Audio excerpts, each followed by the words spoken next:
अगर एक सच बोलने से आपकी पूरी दुनिया आपके खिलाफ हो जाए तो क्या आप फिर भी सच बोलेंगे? Hello my story lovers, welcome back to a beautiful new story. तो आज की स्टोरी हमारी जो है वो है सच बोलने की सजा।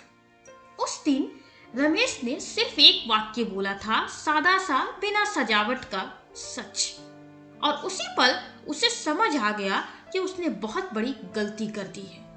रमेश शहर के सबसे भरोसेमंद आदमी के नाम से जाना जाता था, ना नेता ना अफसर, एक साधारण सा अकाउंटेंट। लोग कहते थे, इससे पूछ लो, ये झूठ नहीं बोलता, इसकी तो कसम खाई जा सकती है। पर शायद यही उसकी सबसे बड़ी कमजोरी थी। शहर में नया पुल बन रहा था, उद्घाटन की तारीख नजदीक थी, पोस्टर लग चुके थे, भाषण लिखे जा चुके थे, सब खुश थे। एक शाम रमेश के पास फाइल आई, खर्च का हिसाब। उसने बस हिसाब मिलाया और उसका चेहरा उतर गया। पैसों का खेल साफ था। पुल जितना दिखाया जा रहा था उतना मजबूत था ही नहीं। अगले दिन मीटिंग में सब मुस्कुरा रहे थे, चाय, बिस्किट, हंसी मजाक।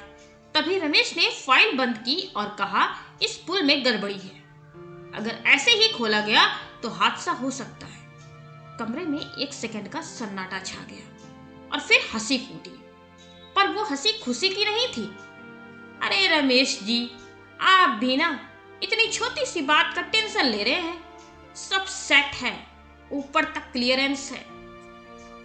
किसी ने उसका साथ नहीं दिया। उस दिन रमेश ने पहली बार महसूस किया कि सच बोलो तो लोग असहज हो जाते हैं। शाम तक कहानी बदल चुकी थी।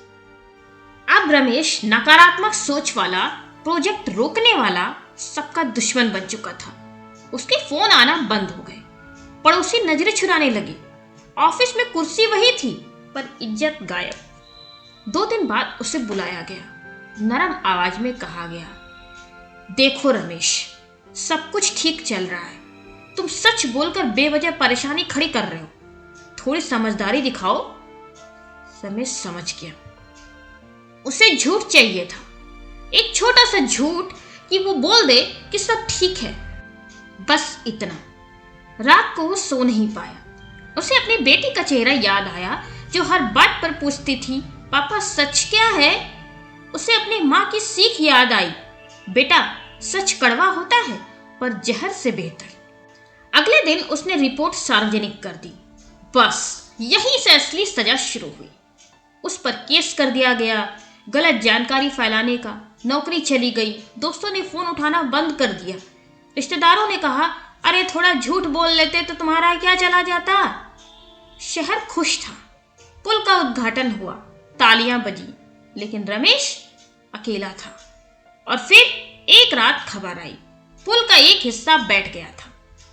खैर कोई बड़ा हादसा नहीं हुआ, बस कुछ लोग घायल हुए। न्यूज चैनलों पर बहस छिड़ी।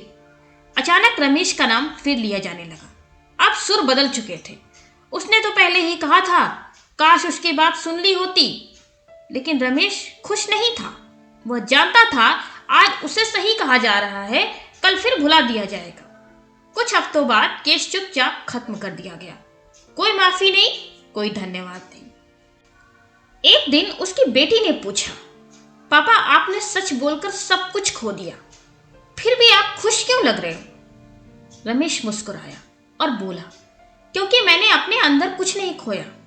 आज भी शहर वही है, लोग वही है, नियम वही है। झूठ बोलो सब खुश है, लेकिन अगर तुमने सच बोल दिया तो सबसे बड़े दुश्मन बन जाते हो। और शायद यही वजह है आज सच बोलना गुनाह बन गया है। सो फ्रेंड्स, आप सबसे सवाल यही है कि अगर सच बोलना इतना भारी है तो क्या आप अगली बार सच बोलने की हिम्मत कर पाओगे।